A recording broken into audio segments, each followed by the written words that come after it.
Ini juga membuat saya ingin cepat beroperasi di sini, Pak.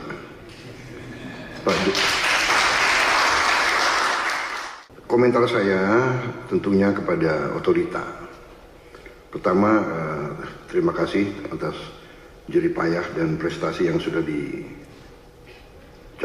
Saya sebagai anak bangsa melihat, saya juga cukup bangga nuansa budaya bangsa kita sangat kuat,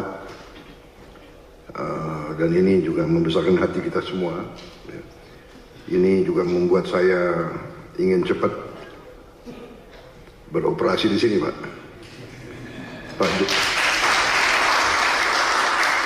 Pak Jokowi yang susah-susah, yang menikmati pertama saya, ya itulah takdir, Pak, begitu. Minta maaf, Pak. Tapi ini kebanggaan, Pak. Jadi saya bertekad juga untuk tegaskan di sini bahwa kita akan lanjutkan, kalau bisa kita percepat. Dan saya di sini khususnya juga terima kasih dukungan Pak Presiden Jokowi dan semua rekan-rekan Menteri, Menko.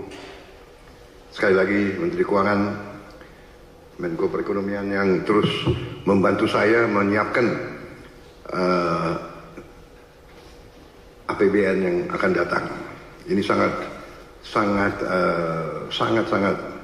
membuat saya optimis. Walaupun tantangan global besar, tapi kekuatan kita besar.